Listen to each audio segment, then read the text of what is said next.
Concentration terms. क्या है ये? क्लास 11 प्लस नीट के लिए ये पढ़ रहे हैं हम। चैप्टर कौन सा चल रहा है हमारा? Some basic concept of chemistry चल रहा है। लेक्चर कौन सा है ये हमारा? तीसरा लेक्चर है। 2 लेक्चर हमारे 12th के आ चुके हैं, 2 लेक्चर हमारे 11th के आ चुके हैं। इसमें हम क्या क्या पढ़ेंगे? कंसंट्रेशन के टर्म्स पढ़ेंगे।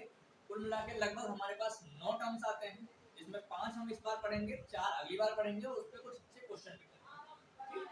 पहला हम पढ़ेंगे वेट पर वेट, दूसरा पढ़ेंगे वॉल्यूम पर वॉल्यूम, तीसरा पढ़ेंगे हम वेट पर वॉल्यूम, चौथा पढ़ेंगे हम पार्ट पर मिलियन, पांचवा पढ़ेंगे हम पीपीवी यानी कि पार्ट पर बिलियन। ठीक है, ये 5 नाम पढ़ेंगे, इनके ऊपर एक एक दो दो अच्छे क्वेश्चंस करेंगे। 40 45 50 मिनट का लेक्चर बनेगा अच्छा। उसके बाद अगले लेक्चर में हम बात करेंगे मोल फ्रैक्शन की और बाकी 3-4 अच्छे टर्म्स। ठीक, चलिए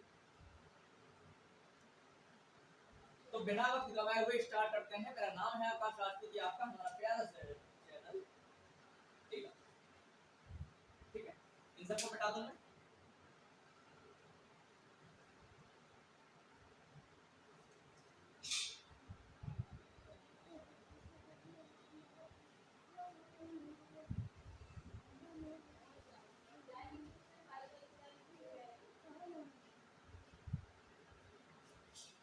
ठीक है, तो कंसंट्रेशन की बात करते हैं तो सबसे पहले हमारे सामने क्या आता है? सॉल्यूशन आता है। कि जब तक सॉल्यूशन नहीं होगा कंसंट्रेशन कहां से बात करेंगे हम? और सॉल्यूशन के मेन कंपोनेंट क्या होते हैं? पहला सॉल्यूट, दूसरा सॉल्वेंट। सॉल्यूट वो होता है जिसे घोला जाता है, सॉल्वेंट वो होता है जिसमें घोला जाता है। ठीक है, क्या होता है? Solute plus solvent. सॉल्यूट हमेशा क्या होता है? कम होता है। ये क्या पाया जाएगा आपका? कम होगा। ये कैसा होगा? ज्यादा होगा। सॉल्यूट हमेशा कम होता है, सॉल्वेंट हमेशा ज्यादा होता है। ये जिसे घोला जाता है, जिसे घोला जाए, ये क्या है? जिसमें घोला जाए। मतलब आप अगर पानी और चीनी ले रहे हो तो पानी क्या रहेगा? उसमें सॉल्वेंट रहेगा और चीनी क्या रहेगी? उसमें सॉल्यूट रहेगी। ठीक है, अब सॉल्वेंट और सॉल्यूट का मास कैसे निकाला जाता है कि कैसे पता लगाया जाता है कि कौन ज्यादा है कौन कम है? हमारे पास 98 ग्राम हमारे पास H2SO4 है और इसके साथ हमने मिलाया है 54 ग्राम H2O, यानी कि 98 ग्राम सल्फ्यूरिक एसिड हमने 54 ग्राम वाटर में मिलाया है। तो हम बता सकते हैं कि कौन सा सॉल्यूट होगा और कौन सा सॉल्वेंट होगा। सीधी सी बात है, ये कम है ये ज्यादा है, तो ये क्या हो जाएगा? सॉल्वेंट हो जाएगा और ये क्या हो जाएगा? सॉल्यूट। लेकिन अब हमें क्या पता चला? ये सॉल्वेंट ये सॉल्यूट, लेकिन ये बात गलत, ना तो ये सॉल्वेंट है और ना ये सॉल्यूट। क्यों नहीं है? क्योंकि सॉल्वेंट या सॉल्यूट का डिटरमाइन हम कब करते हैं? जब हम उसके मोल्स निकाल लेते हैं। सॉल्यूट या सॉल्वेंट को हम डिटरमाइन उनके मोल्स के आधार पर करते हैं, उनके मास के आधार पर नहीं। मोल की बात करें, मोल क्या होता है हमारे पास? Mass upon molar mass. ठीक है, मास अपॉन मोलर मास। तो इसका देखो, मोल्स ऑफ H2SO4 क्या रहेगा? मास कितना आ रहा? देखो इसका 2, निकालो जो निकालो, 2 प्लस 32 प्लस 16 चौका 64, 64 कितना आ जाएगा? ये 98 ग्राम इसका कितना है? 98 ग्राम मास है इसका, 98 ग्राम मास है। और मोलर मास कितना निकाला हमने? 98 ग्राम। तो ये हो गया आपका 98। कितने मोल आ गए इसके? 1 मोल आ गए। अब मोल ऑफ H2O देखो, मोल्स ऑफ H2O, मास कितना दे रखा है हमको? 54 ग्राम। मोलर मास कितना दिया हुआ है? H2O अगर निकालते हैं 2 + 16 कितना आता है? 18 आता है। तो ये लगभग कितनी बार जाएगा? 18 × 54, 18 3 54। ये कितने आ जाएंगे? 3 मोलर। अब देखो कौन ज्यादा हो गया? ये ज्यादा हो गया, इसके कितने हो गए हमारे पास? 3 मोल हो गए। ये कम हो गया, इसके हो गए हमारे पास 1। तो अब क्या बन गया? ये हमारे पास सॉल्यूट बन गया और ये हमारे पास सॉल्वेंट। ठीक है, तो हमेशा कभी भी डिटरमाइन करना, आप अगर सॉल्यूट और सॉल्वेंट को डिटरमाइन करना है तो आप हमेशा मोल्स के आधार पर करोगे, मास के आधार पर नहीं। और नॉर्मली 99% केसेस में वाटर जो होता है वो हमेशा सॉल्वेंट है। वाटर जो है उसे हम यूनिवर्सल सॉल्वेंट मानते हैं, उसमें वो अपने हर चीज घोल लेता है। वाटर ऐसी चीज है कि उसमें अपने आप में वो हर चीज घोल लेता है। ठीक है, तो हमेशा डिटरमाइन करना मोल के आधार पर। इसको उतारो।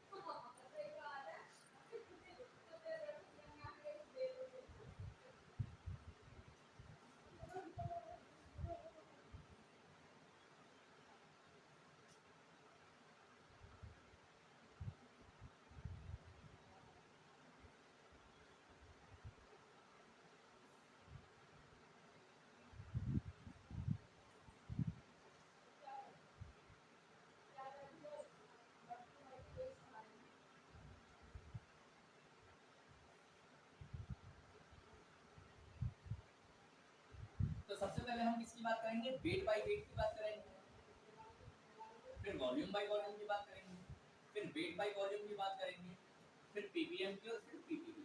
ये 5 बातें आज करेंगे। ज्यादा बातें करने से ठीक है। तो क्वेश्चन आता है हमारे पास, क्वेश्चन है हमारे पास 10 gram of NaCl is present in 100 ml of solution.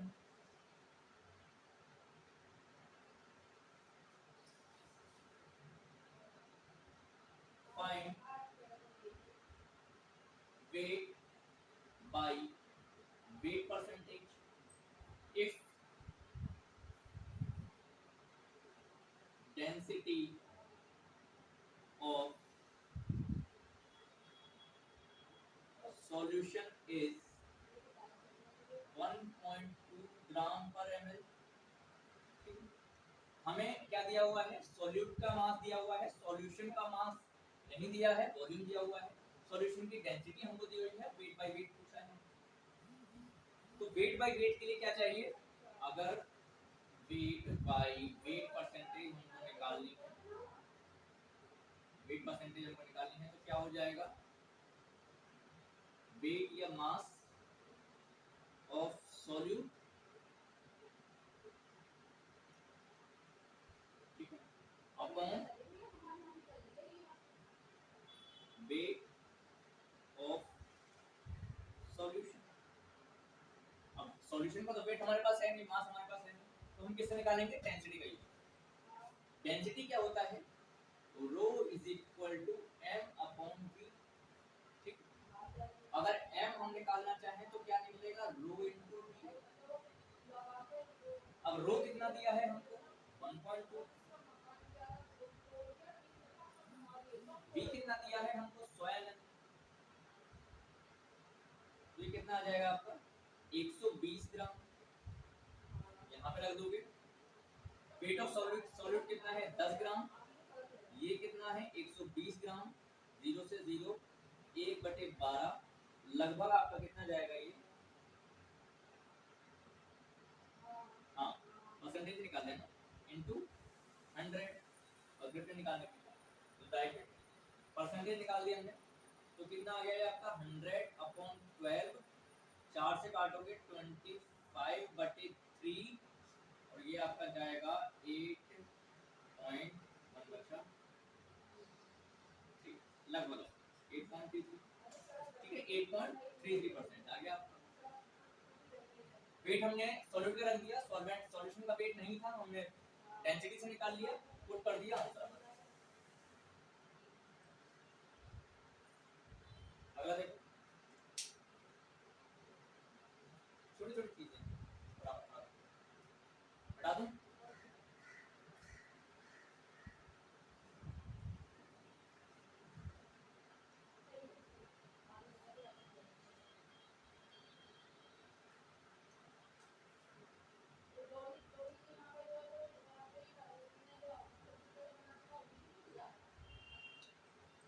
Volume by volume की बात करते हैं,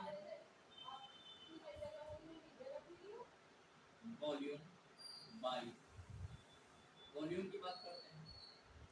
इसके ऊपर क्वेश्चन देखो, एक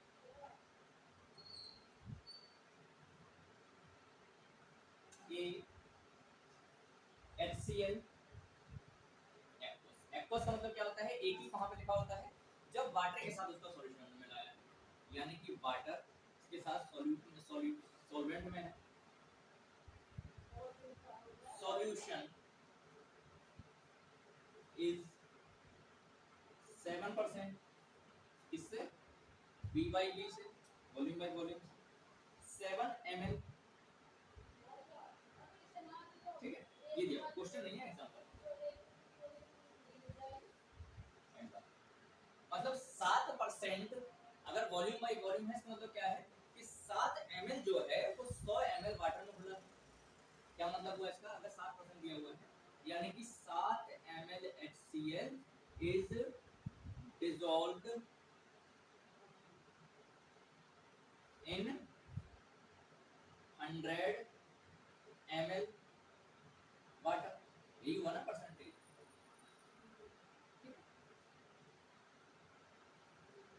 सॉरी तो 107 ml, ठीक है 100 ml में 7 ml, यानी कि V/V परसेंटेज क्या आती है हमारे पास, ये आती है आपकी volume of solute upon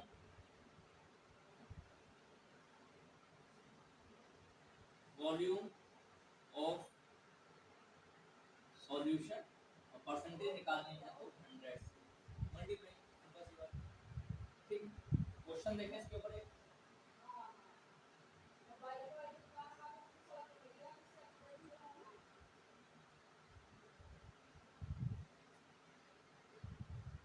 question देखो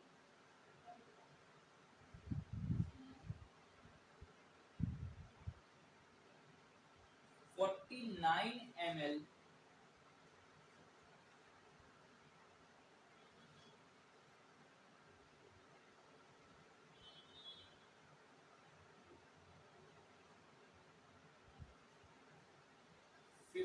ml of H2SO4 is dissolved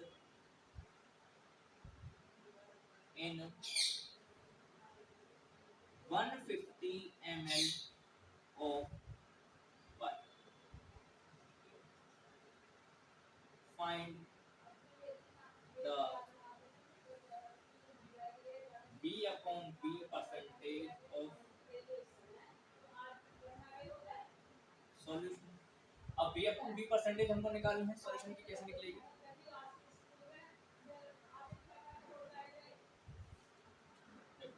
V/V percentage हमको निकालनी है। ऊपर क्या लिखना है हमको, वॉल्यूम ऑफ सॉल्यूट कितना है 50 ml,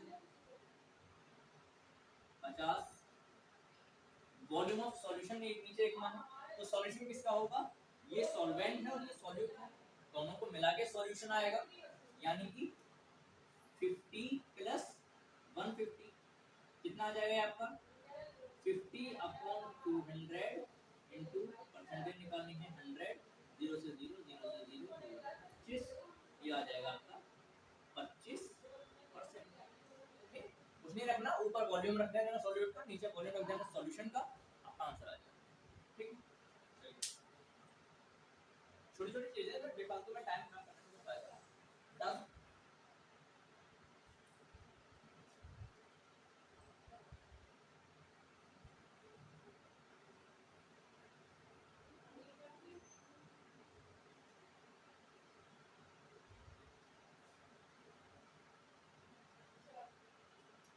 अब क्या आता है हमारे पास, weight by volume.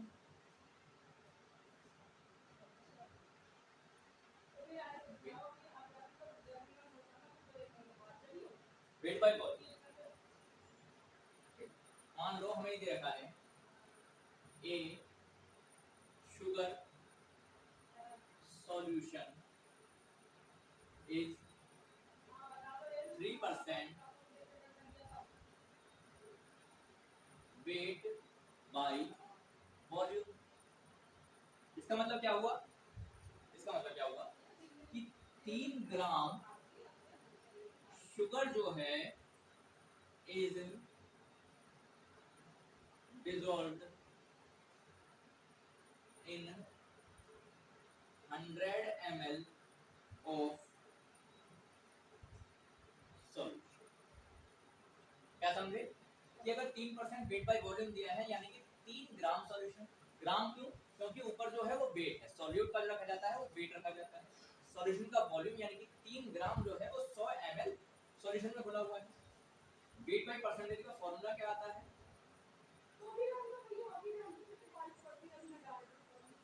Mass of solute या वेट ऑफ सॉल्यूट जो भी कहते हो, और volume of solution into percentage निकालनी है तो 100। ठीक है, परसेंटेज निकालनी है तो क्वेश्चन देखो इसके ऊपर है, ए sugar solution is 10%, क्या दे रखा है हमको, वेट बाय वॉल्यूम।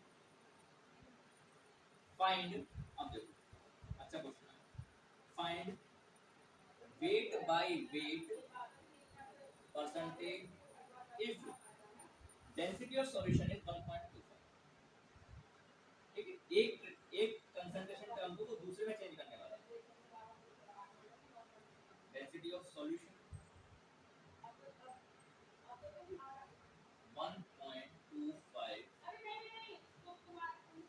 इसमें क्या करना है कि हमें वेट बाय वॉल्यूम दिया हुआ है, वेट बाय वेट पूछ रहा है हमसे, कंसंट्रेशन टर्म को ही पूरा चेंज करने वाला है, और डेंसिटी हमको दी है 1.25 ग्राम पर ml। ये कैसे होगा देखो, 10% वेट है यानी कि 10 ग्राम शुगर डिसॉल्व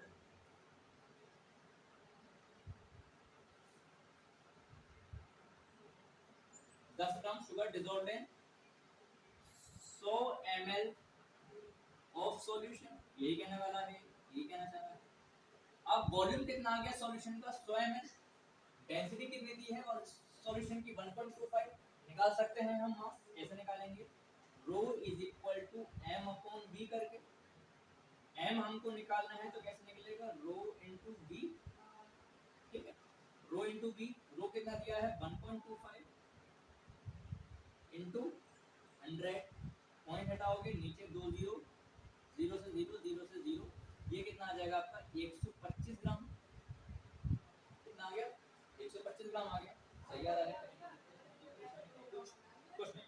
अब वेट बाय वेट निकाल दो, सीधे से फॉर्मूला से निकाल दोगे, वेट बाय वेट परसेंटेज, क्या रख दोगे फॉर्मूला, ऊपर क्या है हमारे पास, mass of solute upon mass of solution. Solute कितना दिया हुआ है हमको 10 ग्राम, सॉल्यूशन कितना दिया है हमको 125 ग्राम,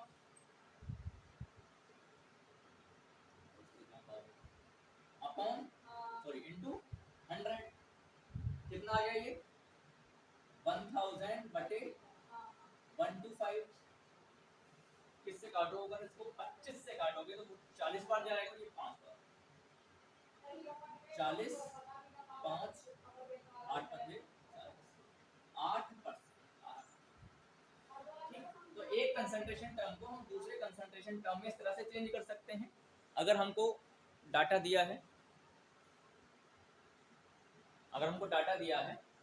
ये थोड़ा सा डिलीवर नहीं हो रहा है, ये है आपका 125, दिखाई दे रहा होगा, 1.25, कोई नहीं। m is equal to 1.25 density, 100 is equal to 125। ठीक है, तो सब कुछ चला।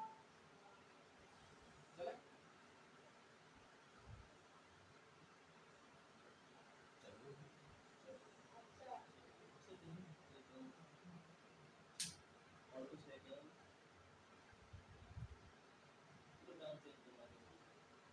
चलो एक दो क्वेश्चन और कर लेते हैं, बता दूं।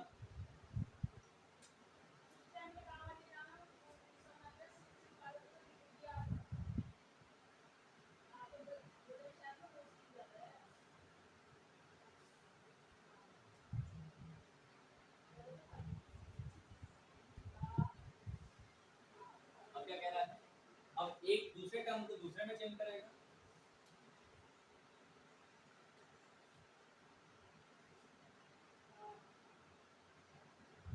A sugar solution is 10%, 10% किससे दिया है, वेट बाय वेट दिया है। Find wait by volume if density of solution is 1.2 ग्राम पर। अब डेंसिटी दिया हुआ है, पहले वेट बाय वॉल्यूम देखिए, वेट बाय वेट पूछा था, इस बार वेट बाय वेट देखिए, wait by volume. 10% weight by weight का मतलब क्या है कि 10 gram of sugar dissolved in 100 gram of solution. अब देखो सॉल्यूशन का वेट हमारे पास आ गया, सॉल्यूशन की डेंसिटी हमारे पास आ गई, वॉल्यूम निकाल सकते हैं। क्यों निकालना है वॉल्यूम, क्योंकि वेट बाय वॉल्यूम हमसे पूछा है। Rho is equal to m upon v, यानी कि एक बार लिख लो क्लियर हो जाएगा। Density is equal to mass upon volume. अब हमें वॉल्यूम निकालना है, v निकालना है, तो क्या हो जाएगा, मास अपॉन डेंसिटी। मास कितना है हमारे पास 100, डेंसिटी कितनी है हमारे पास 1.2, 0 हटा दो, 1000/12, 1000/12, 4 से अगर इसको डिवाइड करते हैं तो ये आपका जाएगा लगभग 250/3। और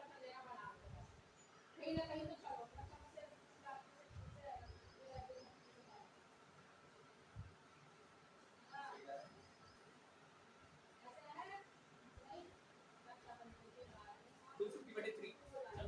अब देखो वेट बटे वॉल्यूम रखना है, वेट बटे वॉल्यूम। वेट कितना है हमारे पास, सॉल्यूट का जो है 10 ग्राम है, वॉल्यूम इसका कितना है 250 डिवाइड बाई 3, 3 ऊपर चला जाएगा तो ये कितना चला जाएगा 10 into 3/25, और ये कितना परसेंटेज निकालनी है तो 100, 4 12,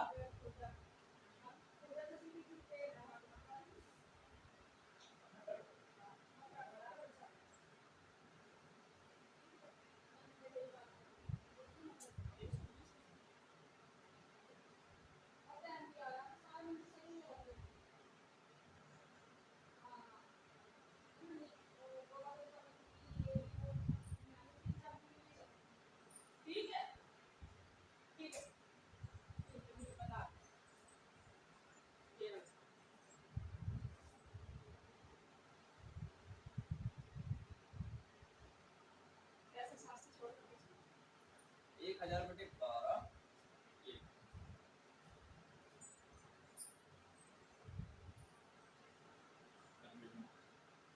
1.2, ठीक है।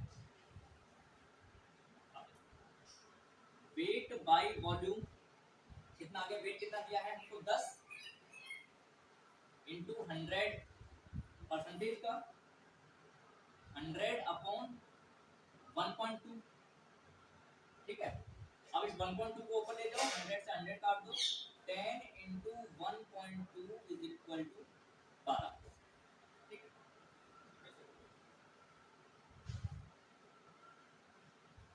जब ये आता ना तो ये 1000 आता ना तो 3 जीरो कट जाते, 1 2 3 जीरो कट जाते तो वो फिर भी वापस 12 ही आता, ठीक है। चलिए ये हो गया शुगर सॉल्यूशन, हमने 10% दिया था वेट बाय वॉल्यूम को निकालना था, पहले हमने बाय वॉल्यूम निकाला, फिर वेट बाय वॉल्यूम करा, 10/100/100/1.2 ऊपर 100 से 100 करके 1.2 ऊपर लेके गए 12, ठीक हो गया, दिखाई दे रहा है सबको। चले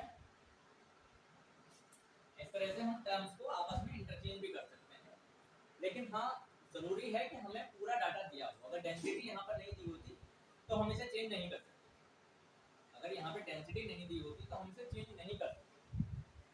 डाटा हमारे पास पूरा होगा तो हम कंसंट्रेशन टर्म्स को एक दूसरे में चेंज कर सकते हैं। आगे अब क्या आता है,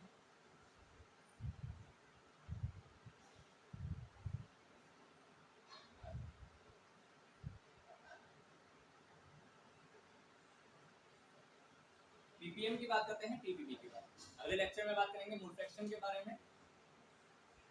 पीपीएम क्या कहता है, चौथा टर्म आता है हमारा पीपीएम, इसको क्या बोलते हैं हम, पार्ट पर मिलियन, पार्ट पर मिलियन यानी कि लगभग 10 की पावर 6 पार्ट्स, यानी कि अगर किसी का हमें कंसंट्रेशन दिया हुआ है 1 ppm, यानी कि वो अपने सॉल्यूशन का 10 की घात 6 पार्ट उसका सॉल्यूशन है और एक पार्ट वो अकेला है, 10 की पावर 6 यानी कि 10 लाख उसका सॉल्यूशन है और एक अकेला वो है। नंबर ऑफ ppm कैसे निकलता है, देखो नंबर ऑफ ppm अगर हम निकालना चाहते हैं सेम वैसे ही निकलता है, वेट बाय वेट परसेंटेज से निकलता है, बस 100 की जगह परसेंटेज कुछ और बन जाती है। Mass of solute upon mass of solution और इनटू परसेंटेज की जगह हम क्या कर देंगे 10 की पावर 6, ये हो जाता है पीपीएम। 10 की पावर 6 हो जाएगा पीपीएम निकालने के लिए। क्वेश्चन देखो इसके ऊपर, एक क्वेश्चन देखो फिर करते हैं पीपी, दो क्वेश्चन करते हैं फिर पीपी का। Question 1, O2 is dissolved in water as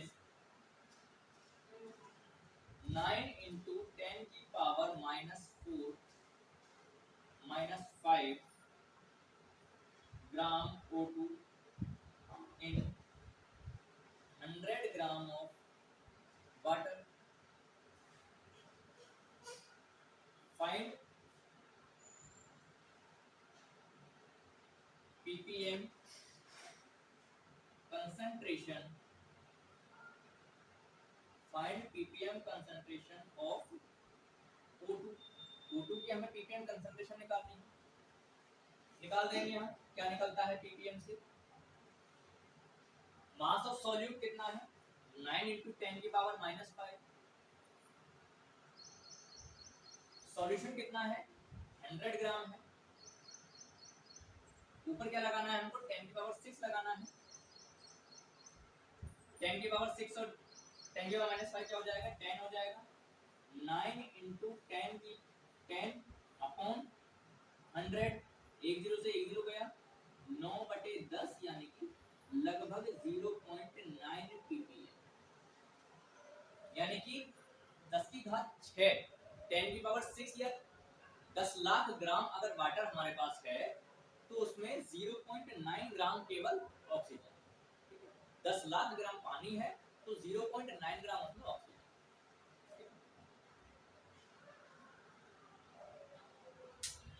और आगे चलें,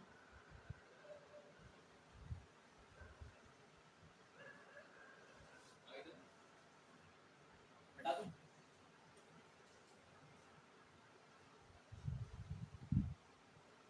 सेम टू सेम होता है पीपीबी में, उसमें 10 की पावर 6 की जगह 10 की पावर 9 हो जाता है, यानी कि 100 करोड़ मॉलिक्यूल और एक मॉलिक्यूल का comparison.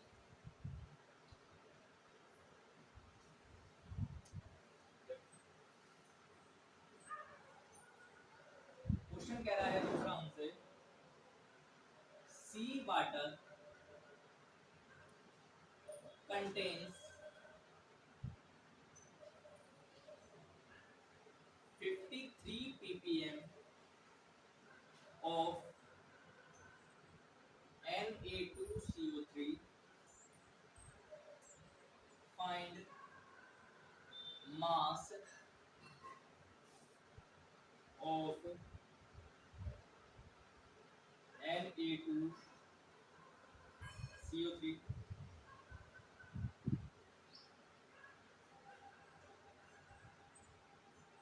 Find mass of Na2CO3 present in a glass of water. अब देखो यहाँ पे हमें कोई डाटा दिया हुआ नहीं, तो यहाँ पे हम एक अजम्पशन मानते हैं। क्या अजम्पशन मानते हैं कि अगर हमें गिलास ऑफ वाटर दिया है तो एक गिलास जो नॉर्मली हमारा पानी पीने वाला गिलास होता है वो लगभग 250 ml का होता है। कितने ml का होता है? 250 ml का होता है एक गिलास जो, यानी कि 250 ml हमारे पास वाटर है। अब लेकिन हमें अगर ppm निकालना है तो दोनों हमें ग्राम में चाहिए। तो एक अजम्पशन और माना जाता है इसमें कि वाटर की जो डेंसिटी होती है वो नॉर्मली 1 होती है, मतलब सिंपल जितना वॉल्यूम उतना ही मास रहता है वाटर। क्या समझे कि नॉर्मली जो हम अगर हम गिलास ऑफ वाटर दिया है तो उसमें हम हमेशा 250 ml यूज करेंगे। दूसरी बात कि वाटर की अगर हमको डेंसिटी नहीं दी है तो हम उसकी डेंसिटी 1 मानते हैं, यूनिट मानते हैं, और जितना वॉल्यूम होता है उतना ही उसका मास। तो यानी कि कितना हो गया ये हमारे पास 250 ग्राम ऑफ वाटर आ गया। अब हमको क्या निकालना है? Mass of Na2CO3। क्या निकलता है? ppm is equal to mass of solute upon mass of solution into 10 की पावर 6। क्या क्या डाटा दिया है हमको? ppm दिया है, 53 दिया है, मास हमको निकालना है, इसको हम x मान लेंगे। सॉल्यूशन का मास दिया है 250 ग्राम, जो कि हमने अजम्पशन से माना है, और ये कितना हो गया? 10 की पावर 6। x निकालना है, इन दोनों की मल्टीप्लाई करके उससे divide. x is equal to 250 into 53 upon 10 की पावर 6। 53 इंटू 25 क्या आता है? 5 is 15, मैं कैरी 5 is 25, 6 5 1325 1325, और ये वाला जीरो भी आ गया, ये आ गया, इनटू 10 की पावर 6 को माइनस में ले जाओ, 10 माइनस पॉइंट लेकर आओगे 1 2 3 4 5, यानी कि 0.01325 ppm। 1325 ppm सही जा रहे हैं, हमें कुछ गड़बड़ तो नहीं हुआ है? होना तो नहीं चाहिए। 13250 इंटू 10 की पावर 6 से लेके आया, 1 2 3 4 5 ये 1 2 3 4 ठीक। एक लास्ट टर्म पढ़ लेते हैं कंसंट्रेशन का, ppb पार्ट पर बिलियन पढ़ लेते हैं, एक क्वेश्चन पे करके इसे लेक्चर खत्म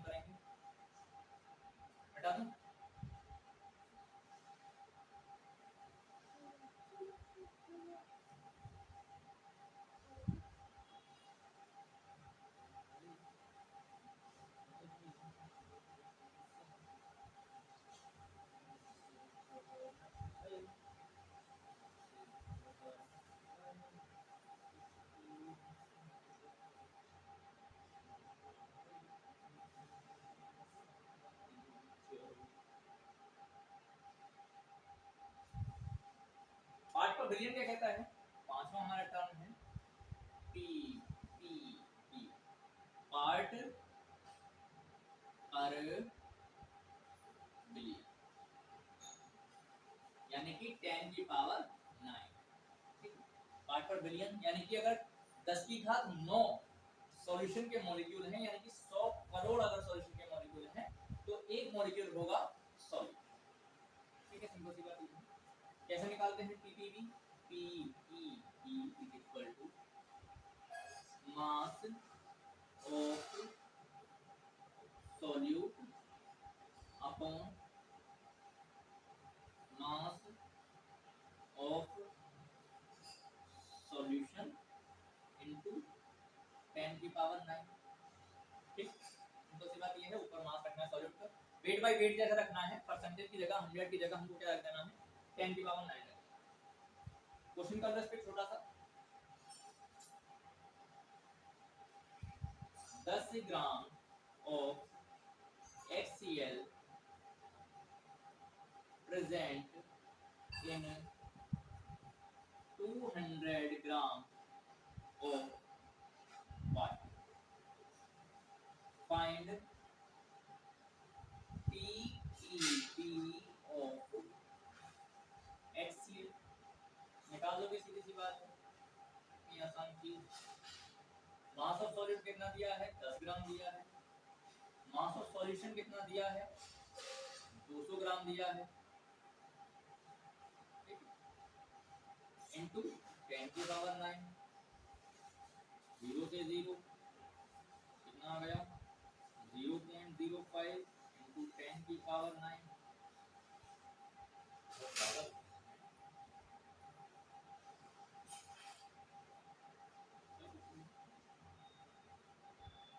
कितना आ गया, 5 इनटू 10 की घात 6।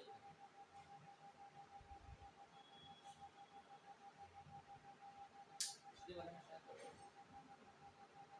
10 की पावर 6 हमने नीचे ले लिया, जब बहुत ज्यादा कम आता। पिछले वाले में क्या हुआ था कि O2 की जो परसेंटेज हमने निकाली, सॉरी O2 का जो ppm हमने निकाला था, उसमें 10 की पावर 6 जो था वो हमने माइनस में ले लिया था, उसे हमने प्लस में रखना है, 1.325 into 10 की पावर 4 या 3 हो गया, उसे करेक्शन कर लो, करेक्शन 10 की पावर 6 को माइनस की जगह प्लस में रख लेना, आंसर आपका सामने, मैं भी गलत था। ठीक है, ये आपका हो गया। आगे क्या बात करेंगे हम,